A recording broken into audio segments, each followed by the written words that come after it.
जय जिनेंद्र बंधुओं, आज हम आपको सुनाने जा रहे हैं चंदन षष्ठी की कथा। क्या आपको मालूम है, खतौली में जब गुरुमा विज्ञानमती माता जी का चातुर्मास 2019 में हुआ तो सबसे पहले खतौली वासियों को मुख्य रूप से इस व्रत के बारे में पता चला। बहुत सारे लोग इसे जानते होंगे, परंतु खतौली के कुछ लोगों ने तो इसे पहली बार ही जाना। और बताएं आपको, खतौली में 2019 में बहुत सारे लोगों ने इस व्रत को किया माता जी की प्रेरणा से। ये चंदना षष्ठी का जो व्रत है, ये प्रत्येक भाद्र माह की कृष्ण पक्ष की छठ अर्थात षष्ठम तिथि को किया जाता है। क्या आप नहीं जानना चाहेंगे कि एक ऐसा व्रत जो षष्ठम तिथि को होता है वो क्यों होता है? क्योंकि आपने सुना होगा, जैन धर्म में तो अष्टमी और चतुर्दशी के व्रत किए जाते हैं। फिर ये ऐसा कौन सा व्रत है जो केवल षष्ठी के दिन किया जाता है? आइए आपको सुनाते हैं इसकी कथा। बहुत समय पहले एक राजा जिनका नाम था सूरसेन राज्य करते थे और उनकी बहुत ही सुंदर एक पत्नी थी, रानी पद्मनी। रानी पद्मनी और राजा सूरसेन एक दूसरे को बहुत ही स्नेह करते थे और वे अत्यंत धार्मिक भी थे। एक दिन उनके प्रांगण में, उनके बगीचे में, उनके राजमहल में एक मुनिराज पधारे। राज बगीचे में जब मुनिराज पधारे तो दोनों राजा और रानी के मन में बहुत प्रसन्नता हुई। उनके इस प्रसन्नता का कोई सरोकार ही नहीं रहा और वे पहुँचे मुनिराज के दर्शन करने। मुनिराज का पड़गाहन किया, मुनिराज को आहार दिया और मुनिराज के पास बैठकर मुनिराज से पूछा कि हे मुनिराज, हम दोनों ऐसा कौन सा विशेष प्रेम है, ऐसा कौन सा हमने पुण्य किया है जिसके कारण मेरी पत्नी मुझे इतना प्रेम करती है?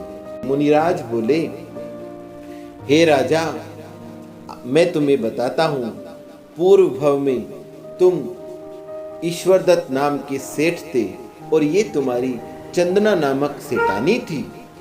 अच्छा, ऐसा था? हाँ, इसी प्रकार एक बार जब तुम्हारे नगर में मासोपवासी अर्थात ऐसे दिगंबर मुनिराज जिन्होंने 1 मास का उपवास किया है, वे दिगंबर मुनिराज जब नगर में अपने आहारचर्या के लिए आते हैं तो तुम बहुत ही जिनेंद्र भक्त थे, मुनि भक्त थे। अत्यंत पूरी आतुरता से पड़गाहन करने के लिए बाहर खड़े हो जाते हो और अपनी पत्नी को आवाज लगाते हो, आओ मिलकर पड़गाहन करते हैं। लेकिन तुम्हारी पत्नी अंदर से कहती है कि नहीं, मैं मुनिराज का पड़गाहन नहीं कर सकती क्योंकि मैं रजस्वला हूँ, अर्थात मैं अशुद्धि में हूँ। तुम्हें ये बात सुनकर अच्छा नहीं लगा और तुमने कहा, आ जाओ, किसको पता चल रहा है, हम किसी को नहीं बताएंगे कि तुम रजस्वला है। अरे धन्य है कि हमारे घर की ओर मासोपवासी मुनिराज आ रहे हैं। और तुमने इसी प्रकार एक ऐसा पाप कर दिया जो तुम समझ नहीं पाए और तुम दोनों ने मिलकर क्या किया? तुम दोनों ने महाराज को आहार दे दिया। मुनिराज तो आहार लेकर चले गए। मुनिराज को इसका पाप नहीं लगेगा क्योंकि वो नहीं जानते थे कि तुम अशुद्ध हो। तुम्हारी पत्नी ने नवदा भक्ति कही, मन वचन काय से अपने आप को शुद्ध बताया, परंतु वह मन वचन काय से शुद्ध कहाँ थी और तुम भी मन वचन काय से कहाँ शुद्ध थे? मुनिराज गमन कर जाते हैं और 3 से 4 दिन पश्चात ही तुम दोनों को महाबीमारी, कोढ़ की बीमारी हो जाती है और तुम बहुत पीड़ा को प्राप्त होते हो।